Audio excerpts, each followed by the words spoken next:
tugiye kurebera hamwe uko Education USA Scholars Program application ikorwa. Nkuko nabibabwiye ko ari ku bufatanye bwa Ambasade ya Amerika muri Kigali, ku bufatanye na IDBET Rwanda, binyuze muri porogaramu ya Education USA Scholars Program. Bari gutanga scholarship ku banyeshuri basoje guhera ku mwaka wa 2023 kumanura. Aba banyeshuri bemerewe gukora application mu buryo ndaza kubereka bwose, hanyuma mukaba mwahabwa aya mahirwe. Education Scholars Program ifasha abanyeshuri batandukanye kwachivinga kuba bakwatendinga universities ndetse n'amacolleges atandukanye yo muri USA.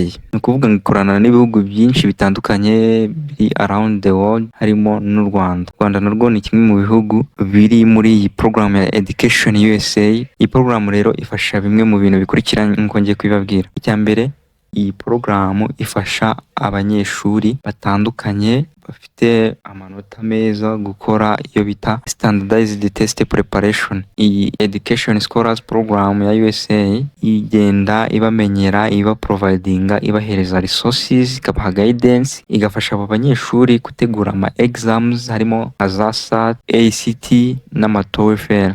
Izi exams abantu muzizi murabizi ko zigenda zisabwa ahantu henshi hatandukanye. Ama universities menshi cyane ya abroad agenda asaba izi certificate iza standardized ku rwego rw'isi.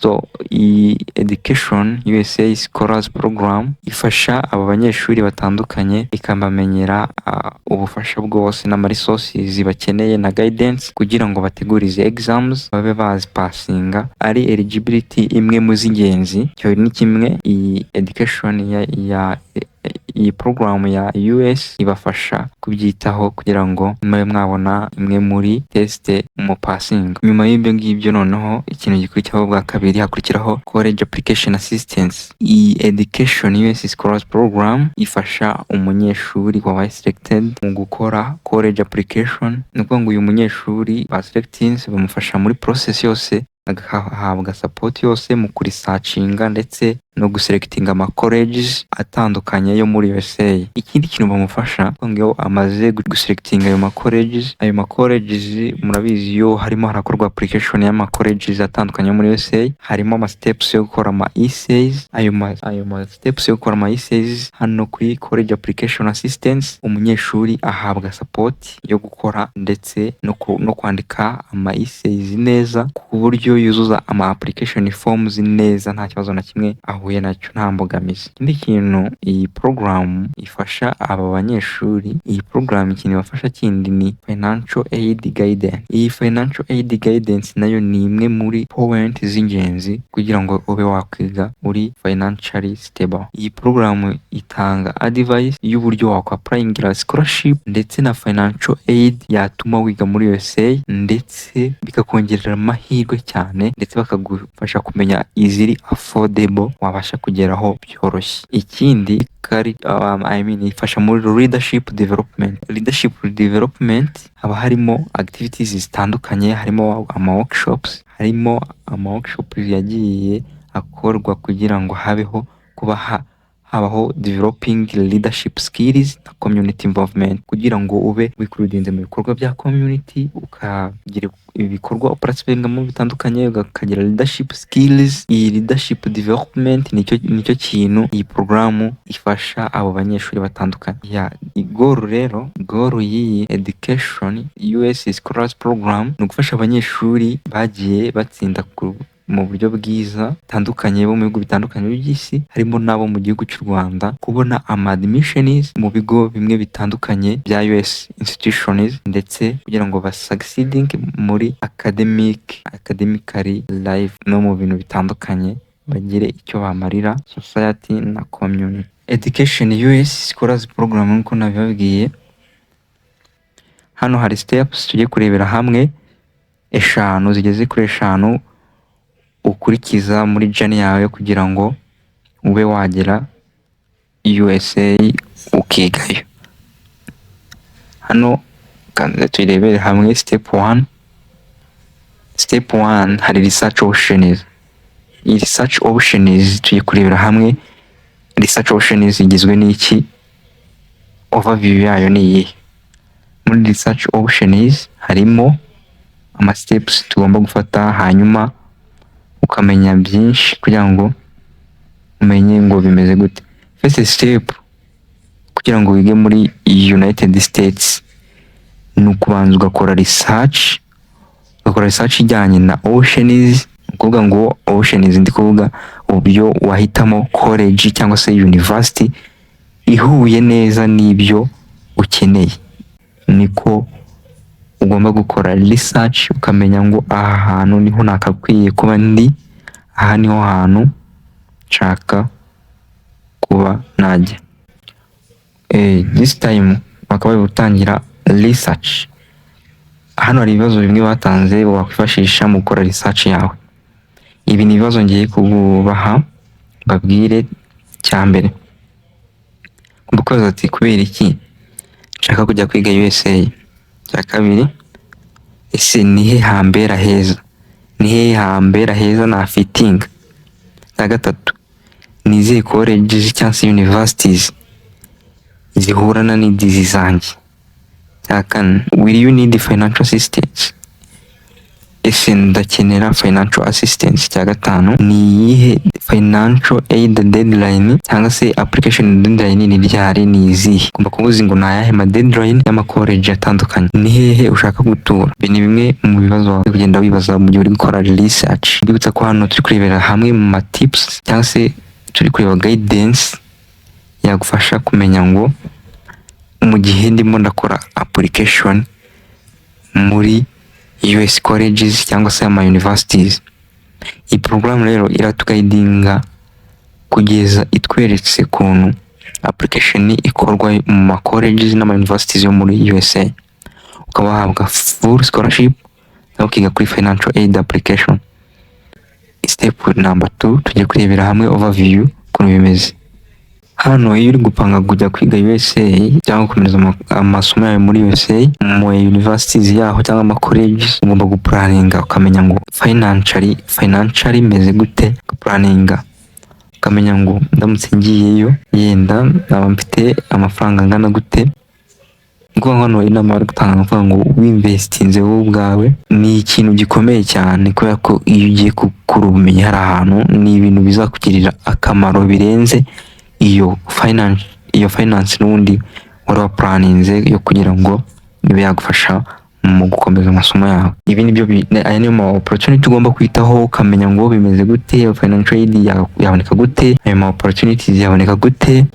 Hano ni igihe ibintu bitandukanye nuko waba uri financially stable, ufite amafaranga wa planinga bigakunda, ariko nawe ni waba uyafite ariko ukaba ukeneye gushaka aya ma special opportunities, nawe birakureba. Okay, nkuko maze kubasobanurira birasobanutse neza cyane, biri kumvikana. Ubu tugiye kujya kuri step ya kangahe? Ya gatatu. Step ya gatatu ni completing application. Complete your application. So tugeze kuri step ya gatatu yo gukora application. Hano ukora application ryari, byagenze gute? Iyo ugeze hano kuri step ya complete your application, iyi steps ikavaringa application requirements zose ku ma US colleges n'ama universities yo muri USA. Kwa applyingira ama US ama colleges yo muri US cyangwa se ama universities ni task ifata igihe cyane kuko ibisaba process. Hari aho ukora ama essays, ukazana ama recommendations. Ibi ni ibintu byose ugomba gutegura ukamenya ngo recommendation nayikura he, ama essays bimeze gute, ibizami by'ama standard examination biragenda gute. Ariko nkuko nabibabwiye, iyi program nubwo hano twasuye website yabo bari gusobanura byinshi wagakwiye kubutegura, ni ukuvuga ngo iyi ESP US Scholars Program yo bagufashe wabaye selected, ibi bintu byose nakubwiye ko babigukurikiranira gutya bakakumenyera buri kimwe byose, n'ari ama standardized test harimo za SAT, TOEFL, byose babigufashamo ukaba wabikurikirana neza ku buryo uri kuri standard yo kujya kwiga muri US colleges cyangwa se universities zaho.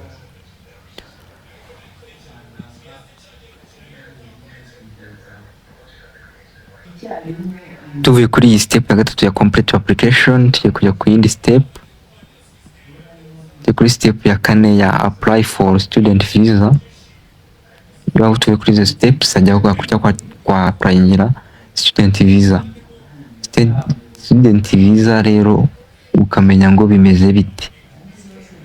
Iyo ugeze kuri step ya kane hakurya y'ibintu byo gukora application muri student visa, iyi steps hari F, G na M student visa types. Aya ma types agiye afite advantages zitandukanye bitewe na kategori yayo. Hari F, G na M nko mubibona nabibabwiye.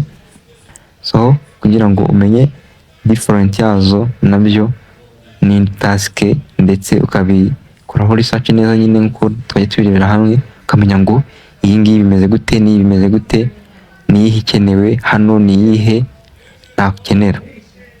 Gutyo niko ibintu bigenda bikorwa.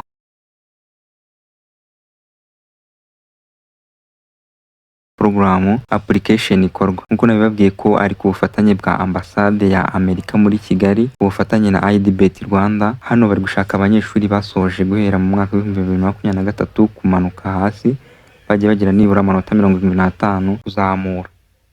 Waba warize muri senior 4, senior 5 na senior 6.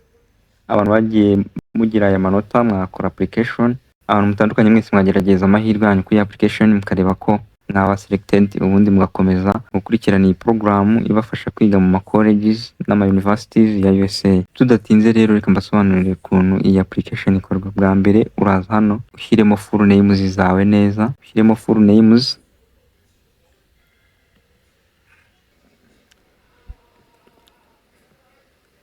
Full name urandikamo amazina yawe, numara kwandikamo ugiye muri date of birth, ushyiremo date of birth.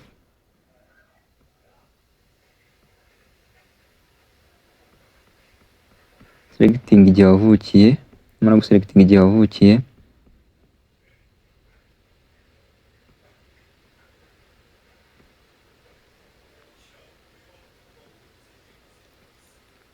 uze wintaringemo email yawe neza hano. Wintaringamo email yawe nkuko iri, nta kosa na rimwe ririmo, kuko nibajya kubasubiza bazasubiza bakoresheje email. Hano wintaringamo email yawe, hano uze ushyiremo number, phone number yawe, ushyiremo phone number, numara gushyiramo phone number yawe uze ujye muri home address. Home address ushyiremo ahantu utuye, ahantu uherereye, Kigali Rwanda. Niba uri Kigali, hano urashyiramo high school name, izina ry'ikigo wigaho. Hano ushyiremo combination. Hano rero kuri GPA niho hantu mugiye gusobanukirwa ibya GPA. Iki ni igipimo kivuga amanota wagize. Hano GPA ibarirwa kuri 4, ukuvuga ati yenda 3.5 kuri 4. Abantu mutazi kwicalculatinga mushobora gukora search muri Google mukabona bitewe n'amanota ufite, ukamenya GPA yawe cyangwa se academic average. Hano ku bantu bakoze zira examination za standardized test, SAT cyangwa ACT, umuntu ufite scores yagize yazishyira hano, ariko hano ntabwo ari itegeko, ni igihe zihari. Igihe zidahari nta kibazo. N'umuntu ufite English proficiency test scores za TOEFL cyangwa IELTS, Duolingo, umuntu ufite imwe muri izi nawe arashyiraho scores mu gihe ntazo arakora, nta kibazo, nabwo araba ahasimbutse.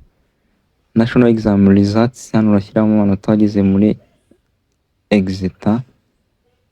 Hanyuma hano uravuga major area of study or study area, ahantu nyine wumva ushaka kuziga, ibyo ushaka kuziga.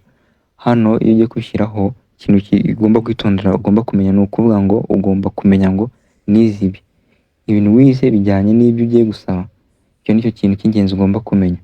Ku bantu mukeneye indi guidance iruseho, mushobora kutwandikira muri comment mukabaza ati ngiye ko bimeze gutya na gutya, then bimeze gute, tukaba twabasobanurira. Hano please list extracurricular activities, clubs or organization you have participated in. Hano uravuga ama activities atandukanye wagiye wimpruvingamo, ama club, ama organisation wagiye ukoramo participation, ibintu bitandukanye. Numara kubivuga uraza hano ujye hano usange bari kukubaza amazina na contact information z'abantu babiri bari baba professional reference bakuzi, bashobora kuvuga ati uyu munyeshuri wacu ameze gutya na gutya, ibintu bye ku buryo bakudefanda nyine bakavuga uko ukwiriye kuba wahabwa waba selected muri iyi program. Hano ikindi kintu bari kukubaza ni niba warigeze uparticipatinga muri community service cyangwa se indi volunteer work area yose, na hano uraza ukabivuga ukabisobanura mu magambo make ku buryo byumvikana. Ikindi hano hasi bakoza niba warigeze uhabwa award cyangwa se ikindi gihembo icyo ari cyo cyose, haba muri siporo cyangwa muri community mu bintu bitandukanye. Niba warihawe uraza ubivuge hano, uvuge awards wahawe zitandukanye. Ikindi kibazo ni ikibazo kikoza niba ushaka kuapplyingira financial aid. Hano ku bantu bashaka kuapplyingira financial aid nk'uko twavuga ko ari scholarship, urashyiraho yes, numara gushyiraho yes umanuke hano hasi hari ikibazo kibaza niba ufite access kuri scholarship yari yose cyangwa se financial support kugira ngo wige abroad. Aha ni no. Hanyuma hano hari ibibazo by'ama essays, hari essays zigeze kuri 3. Izi essays biragusaba kuzikora neza witonze kugira ngo ziguhesha amahirwe, kuko izi nazo ziri mu byo bitaho mu gihe bari gukora selection process. Abantu batazi gukora izi essays munatwandikira kuri contact tuza kubaha muri description, hanyuma tujye twabafasha muri iyi application process cyangwa se gukora izi essays. Hano hari essays ugomba gutanga amagambo ari hagati y'120 n'amagambo 200. Iyi essay ya mbere irabaza how knowledge and skills you gain from studying in US will enable you to make positive impact on your community or country upon your return. Hano namwe ibi ni ibibazo muri kubona bisaba ko uba ugomba kubisubiza witonze cyane muri essay form kugira ngo biguheshe chance zo kuba selected. Iyo umaze kuzuza izi essays nta kindi kintu kiba gisigaye uretse kuza ugakora kuri submit, application yawe ikaba irarangiye.